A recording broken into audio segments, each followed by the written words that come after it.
these questions. So Chris, regular supernovae, as you said, the radiative output is only a tenth of the kinetic energy that comes out. For these failed supernovae, what is the ratio of the kinetic energy carried by the envelope versus what you see in that luminous bump? Don't know the number off the top of my head. I suspect it's not wildly different. Probably Yeah, about it's the same. about the same, because About the it. photosphere radius compared to the object's radius Yeah. is similar. Okay. So like, you even apply the same scalings as a Mhm. type 2P model. Right. So you get similar efficiency. Okay, So they're just much lower energy themselves. good. So then I guess the question is, suppose one of these guys actually had ejecta prior to the explosion, and this moving envelope went and hit it, would it become 10 times brighter? A superluminous failed supernova? Yeah, it should. I mean, Yeah. We should write a paper on superluminous failed supernova. Yeah. I mean, you should get the same phenomenology. Yeah, the same. Boost. Again, you get to the question of just of why would the star do this? But Right. it is in this mass range where it probably does do it, right? Well, It's a 20 to 25 solar mass star. no, but you know, in normal stellar evolution, there's nothing where a 20 solar mass red supergiant, you know, throws out, you know, a tenth of the solar mass just before it dies. So there's a whole question of you know, some stars do this, but we don't know which ones, and we don't really know why. And so, you know, it could occur, but I don't think we have any first principle reasons to expect it to occur. But you know, that's not a reason not to. You know, we do, lots of things are true which we don't know by first principles. So. Chris, what do you think about the, you know, the famous cow, or 28 cow, Holy which cow. is detected, or was detected at hard X-ray energies, and therefore strongly would seem to suggest fallback on a black hole. No obvious supernova outburst in the optical infrared.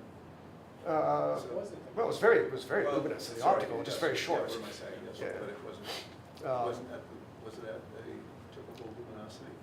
No, it was about 10 times over luminous. So the oddity was just that it was Well, so the oddity short. is- The oddity then is the hard X-ray Yeah. signature, which But- is not at all a supernova signature.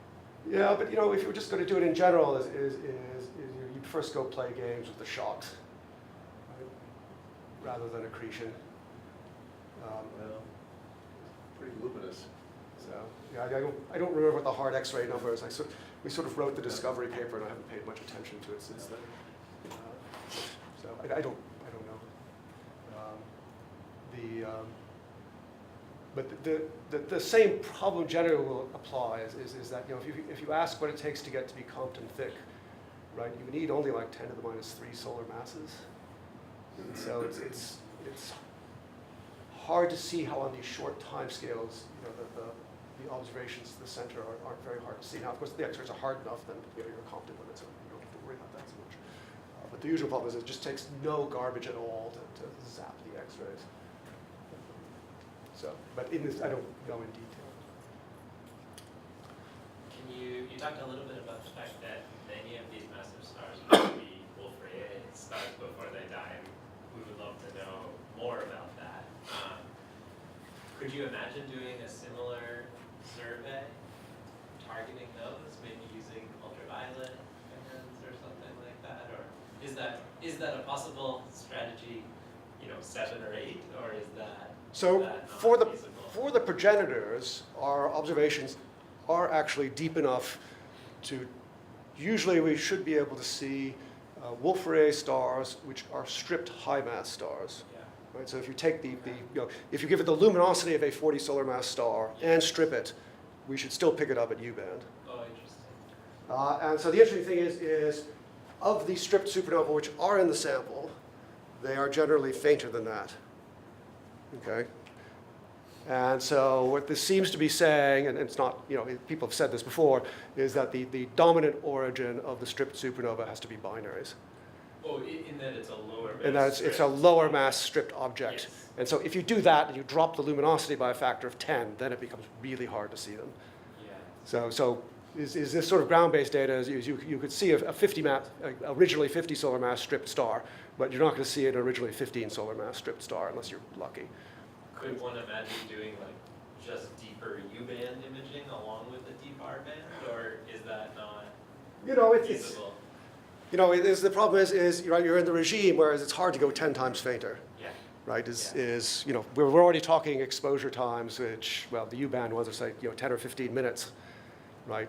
And, you know, to go 10 times deeper, you have to multiply 10 or 15 numbers by an unpleasantly large factor. And you'll quickly be hit by, you know, other systematics as well. So you could, HST could do this, or W-first, you know, well, W-first isn't really going to, I don't think W-first is going to go that blue. I don't remember what W-first filters are. Well, it's also a point six. Yeah, but you'd really like to do it at U-band or something. So, and so the stripped companions, stripped stars, which are lower mass things stripped in binaries, just turn out to be really hard.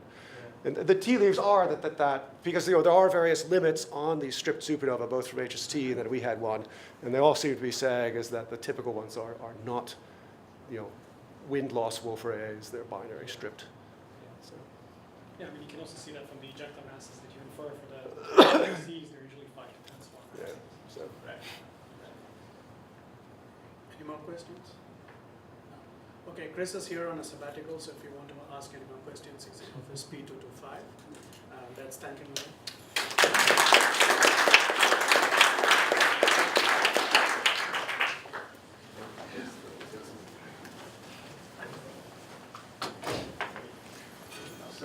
I like this name.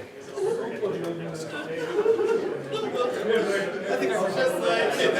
can take it. Modifiers. A little bit brighter than pretty faint. Exactly, yeah. That should get an alpha of pieces. Even if the paper is in junk, just for the name. Oh, yeah. So then for A and E. That is good, Chris. So, One.